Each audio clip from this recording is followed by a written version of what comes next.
Hay un lugar bajo el corazón de Roma donde nadie entra sin permiso. Un lugar en el que la historia no se exhibe, sino que se encierra. Escondida en lo más profundo, detrás de 3 capas de puertas de hierro, y entre muros que no devuelven eco alguno. Allí, el Vaticano ha preservado millones de páginas de documentos durante más de 12 siglos.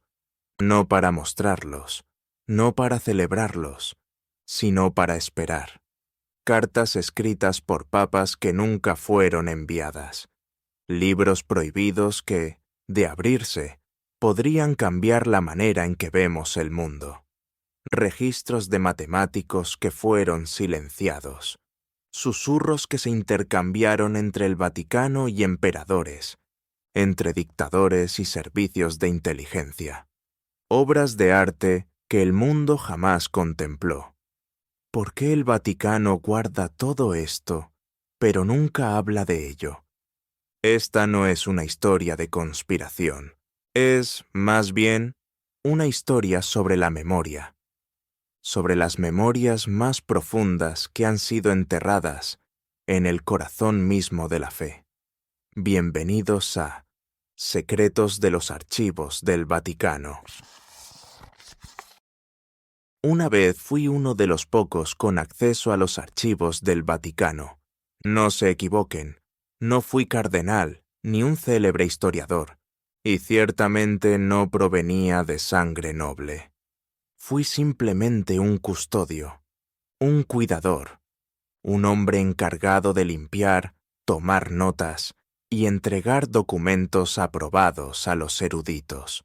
Un escriba en la sombra. Pero en algunas noches, cuando el viejo sacerdote que me vigilaba se quedaba dormido y la lámpara de aceite ardía en la esquina, yo abría silenciosamente puertas que nadie más se atrevía a tocar. Y desde ese instante no hubo retorno.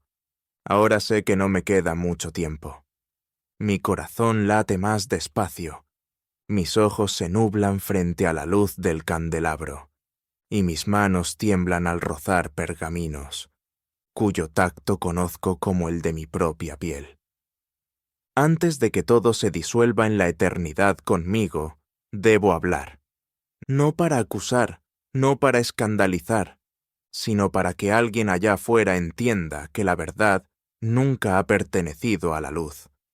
La verdad habita en la penumbra, se oculta en los silencios y espera, paciente, a ser escuchada.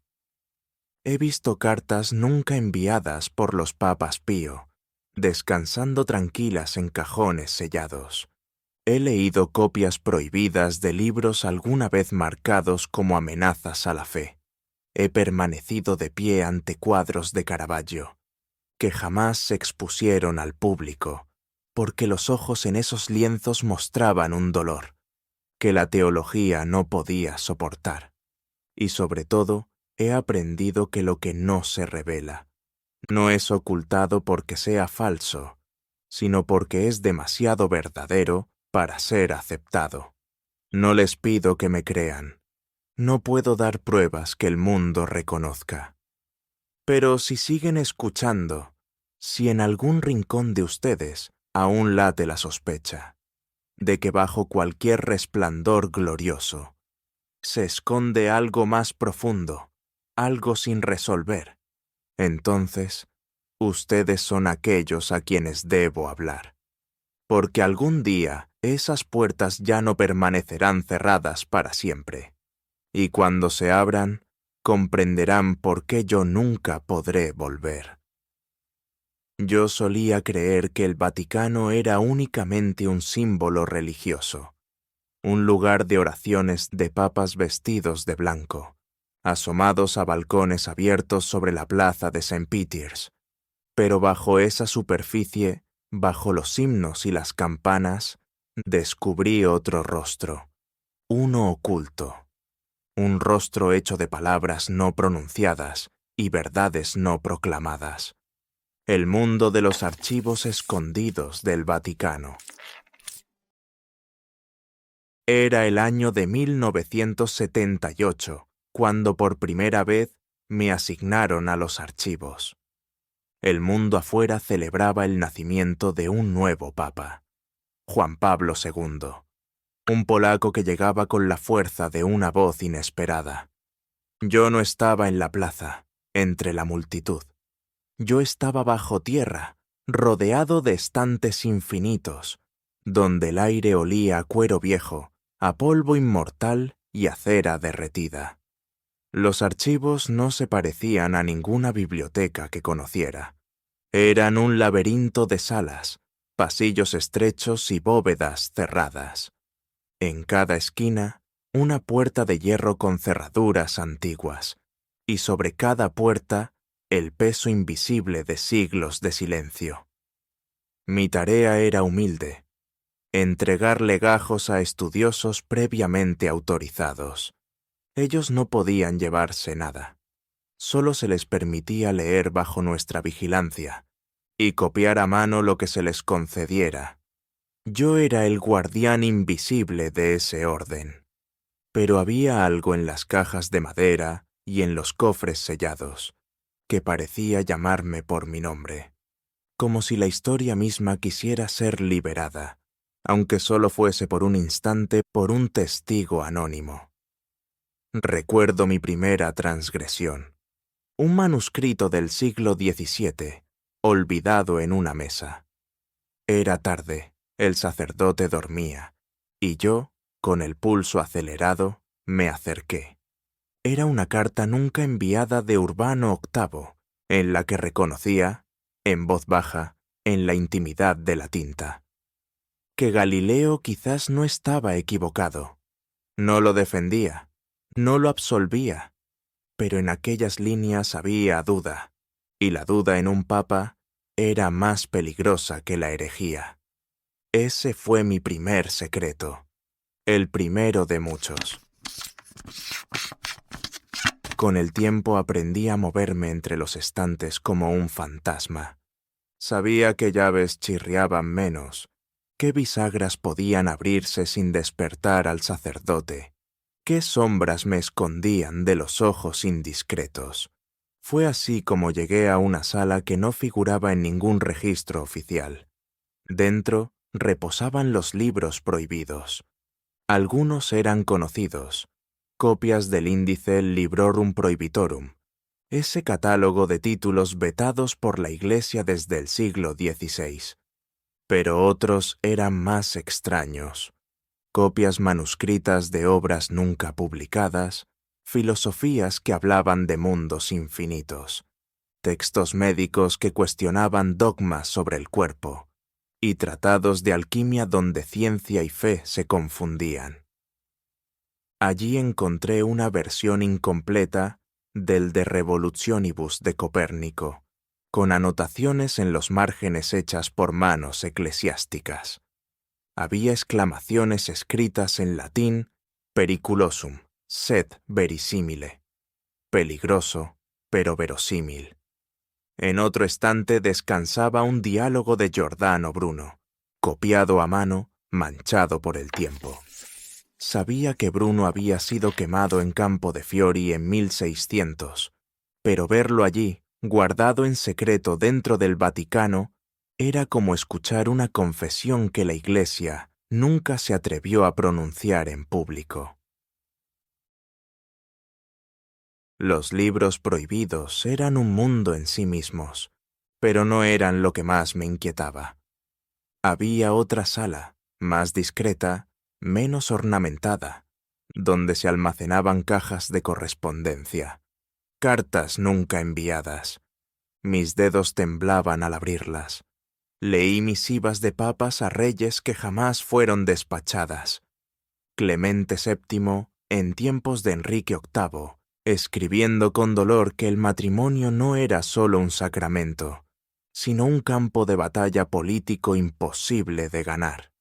Pero esa carta quedó allí, en el silencio, mientras el mundo conoció únicamente la ruptura, la creación de la Iglesia anglicana y el eco de siglos de división. Encontré también borradores de Pío IX, que preparaba respuestas a líderes revolucionarios del siglo XIX. Las palabras estaban llenas de miedo, de un papa aterrado por perder los estados pontificios, por ver cómo el mundo moderno desbordaba los muros de Roma. Pero esos borradores no llegaron nunca a su destinatario. Fueron archivados como si el tiempo mismo hubiera sido más prudente que la voz del pontífice. En las noches de lectura clandestina comprendí algo. No eran solo los documentos lo que se escondía, sino los gestos no realizados, las palabras no pronunciadas, las dudas que nunca pudieron ver la luz. Pero lo más inquietante estaba por venir. Un cofre de hierro, pesado como una tumba, albergaba correspondencia del siglo XX. Yo era joven entonces, apenas un aprendiz, y recuerdo que mis manos sudaban al abrir aquel cofre, como si la historia misma respirara desde dentro. Allí estaban las cartas intercambiadas entre el Vaticano y Mussolini. No eran rumores, no eran interpretaciones, eran líneas escritas, sellos intactos, acuerdos de mutua conveniencia.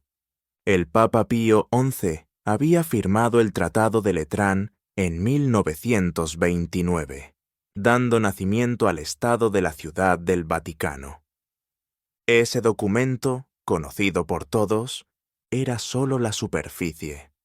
Las cartas que yo tenía delante hablaban de favores, de promesas de silencio, de un reconocimiento que aseguraba la supervivencia del Vaticano, a cambio de neutralidad ante el ascenso del fascismo. Y no eran solo Mussolini. Había mensajes dirigidos a Franco en España, a dictadores latinoamericanos, e incluso telegramas codificados que se cruzaban con Berlín.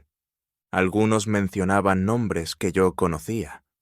Solo por los libros de historia Hitler, Himmler, Goebbels.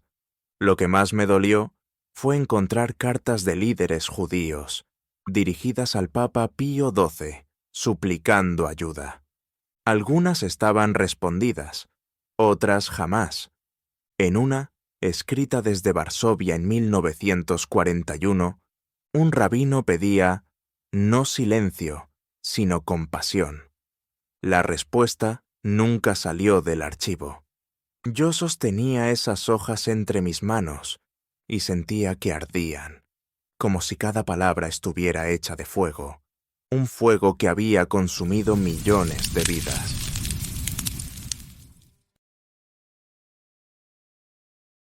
Comencé a entender que el silencio era también un lenguaje.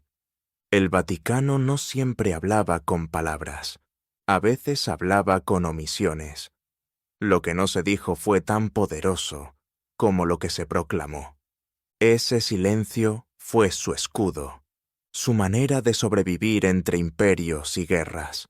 Pero al leerlo en primera persona, al verlo plasmado en tinta y papel, ya no era estrategia, era un abismo moral. En una carta de 1943, escrita desde la Secretaría de Estado, se afirmaba con frialdad: la Iglesia no debe comprometer su neutralidad, incluso si ello implica incomprensión entre los pueblos. Yo leía esas palabras y sentía que las paredes del archivo se cerraban sobre mí. ¿Neutralidad o indiferencia o complicidad? El eco de esas preguntas me perseguía en cada pasillo. El silencio de los muros no me respondía. Fue entonces cuando empecé a soñar con lo que leía. Me despertaba en medio de la noche, creyendo escuchar pasos en el pasillo, susurros de cardenales ya muertos, el roce de plumas que seguían escribiendo en la oscuridad. El archivo no era solo un lugar de documentos, era un lugar de presencias.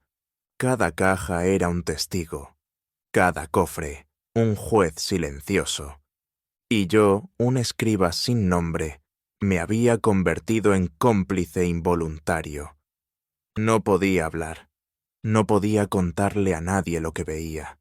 Sabía que si lo hacía, no solo perdería mi puesto, sino que pondría en riesgo mi vida.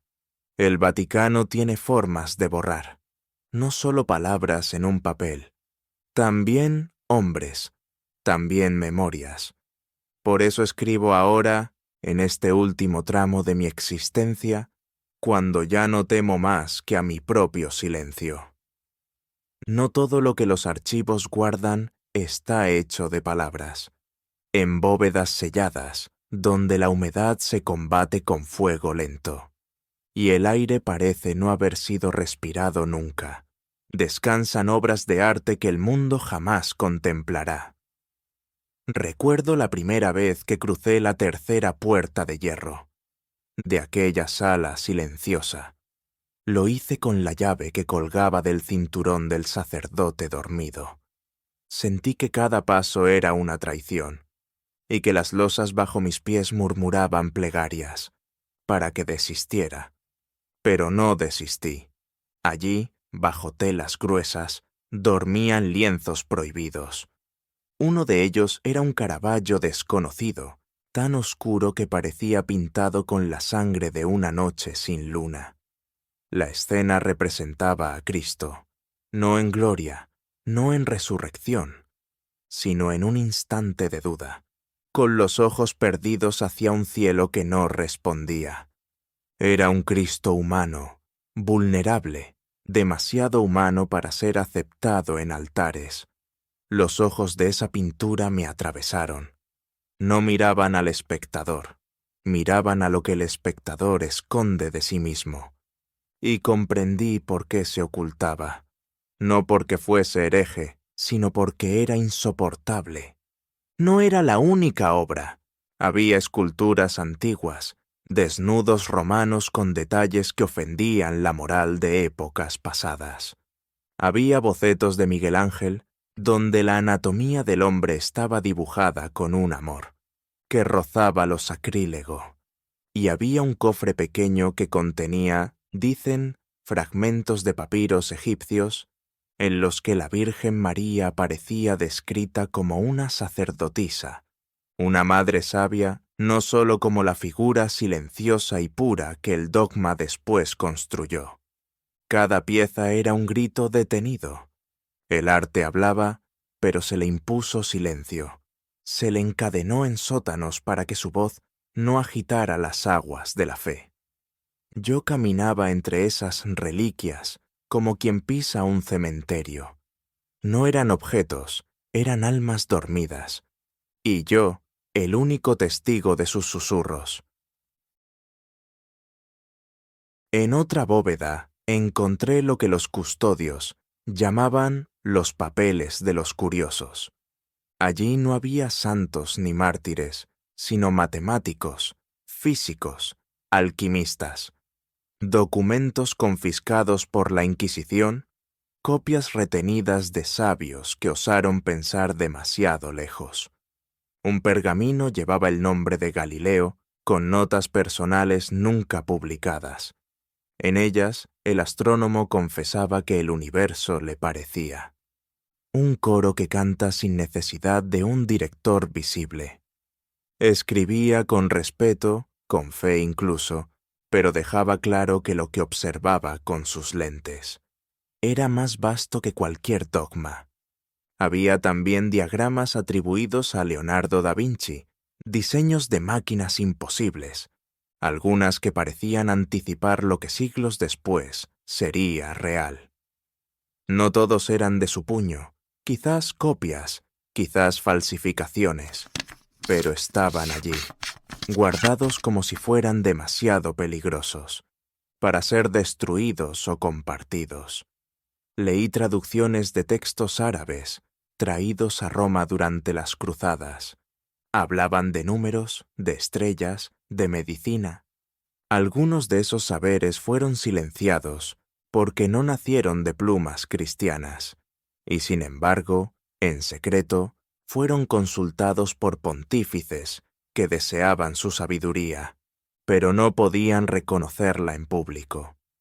Lo que más me sorprendió fue un conjunto de cuadernos anónimos del siglo XVII, donde un hombre, quizá un monje, quizá un científico olvidado, escribía sobre la posibilidad de que la Tierra no fuese el único mundo habitado. Dios no repite sus maravillas en un solo escenario, decía.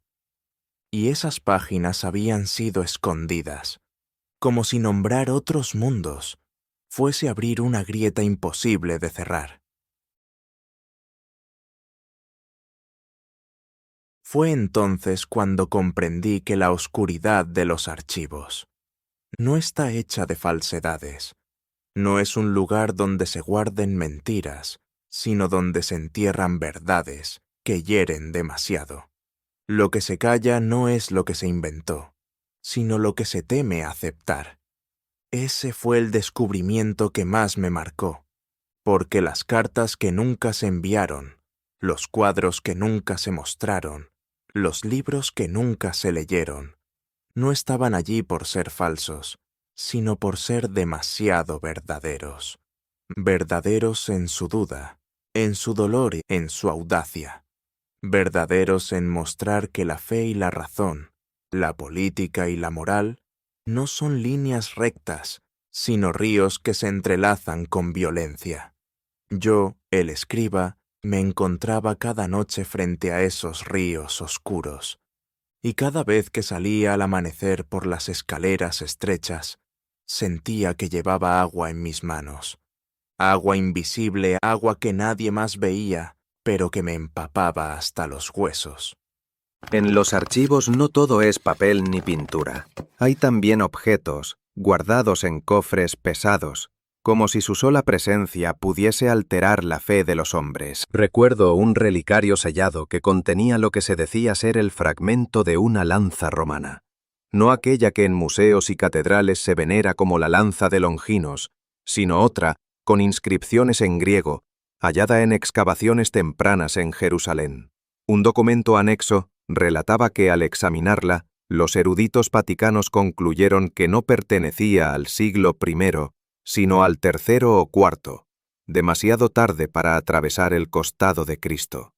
Por eso fue ocultada, no por falta de valor histórico, sino porque su existencia desmentía la autenticidad de otras lanzas veneradas en templos. En otra caja había huesos envueltos en lino. Una nota amarillenta rezaba: posible cabeza de Pedro. Dudosa autenticidad. Leí aquella frase una y otra vez. ¿Dudosa? ¿Cómo puede sostenerse la fe en reliquias si hasta quienes las custodian dudan de ellas? Ese hallazgo me estremeció. Me enseñó que la Iglesia no solo guarda certezas, sino también sus propias dudas encajonadas, ocultas para no debilitar al pueblo. Había incluso objetos más extraños. Amuletos egipcios, medallas romanas, papiros gnósticos con plegarias dirigidas a un Dios dual, a un Cristo que sonreía y lloraba a la vez. Los leí con reverencia, como quien toca un espejo que refleja rostros que no conoció. No puedo afirmar cuáles eran auténticos y cuáles no, pero la sola decisión de ocultarlos revelaba la intención: preservar el misterio, pero sofocar la contradicción. No todo lo escondido era espiritual. Había también registros financieros. En una bóveda metálica, con candados dobles, descubrí documentos de cuentas bancarias. Era el siglo XX desnudado en números. Allí estaban las inversiones del Vaticano en compañías europeas, que durante la guerra habían colaborado con regímenes totalitarios. Allí estaban también las transferencias hacia bancos suizos, las cifras que aseguraban la riqueza de la Iglesia mientras Europa ardía. Yo no era banquero, no entendía de balances, pero los nombres de algunas empresas me eran familiares. Había fábricas de armas, compañías ferroviarias, industrias que habían transportado hombres y mujeres hacia campos de concentración. Y junto a ellas, el sello Vaticano en acuerdos silenciosos. No digo que la Iglesia creara esas tragedias, pero sí que participó en un silencio comprado. Ese fue el golpe más duro, porque ya no se trataba de dudas teológicas ni de arte prohibido, sino de vidas humanas reducidas a cifras. Recuerdo un memorando fechado en 1945, donde un cardenal escribía: «No es prudente exponer estas cuentas, pues podrían interpretarse de forma maliciosa por los enemigos de la fe. Maliciosa, decía, como si la verdad fuese enemiga y el silencio protector. Al salir de esa sala aquella noche, sentí que llevaba encima no solo el polvo de los archivos, sino el polvo de siglos. Mi espalda se encorvaba como si cada caja, cada cofre, se hubiese posado sobre mí. Ya no dormía bien. Me despertaba escuchando el sonido de monedas cayendo en la oscuridad. Soñaba con reliquias que me perseguían, pidiéndome que las devolviera al mundo. Soñaba con rostros de niños que nunca habían leído un libro y que sin embargo eran aplastados por decisiones selladas en Roma. Quise hablar. Quise confiar en un hermano, en un sacerdote, en alguien que compartiera mi carga. Pero no pude. El miedo era un guardián más fuerte que yo, porque sabía que si una palabra mía escapaba, no quedaría rastro de mí.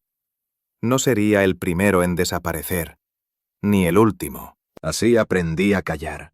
Y ese silencio se volvió mi prisión. Los archivos no se detienen en la Edad Media ni en los siglos de inquisiciones. Siguen latiendo en épocas que creemos cercanas, donde los secretos ya no se escriben en pergamino, sino en papel membretado y tinta moderna. Descubrí una sala destinada solo a correspondencia del siglo XX, sobres amarillentos sellados con timbres de embajadas, dentro cartas entre papas y presidentes, entre obispos y jefes de inteligencia. Había telegramas enviados desde Washington, donde se pedía el apoyo de la Santa Sede para frenar la expansión de ideas rojas en Europa. A cambio, promesas veladas, protección, recursos y el reconocimiento de la Iglesia como bastión moral en Occidente. Leí también misivas provenientes de Moscú, más frías, más calculadas, donde se proponían diálogos discretos con Roma para garantizar la supervivencia de comunidades cristianas tras el telón de acero. Un delicado juego de sombras, donde la fe era moneda de cambio y los fieles, piezas en un tablero mayor. En medio de esos documentos, encontré algo aún más inquietante.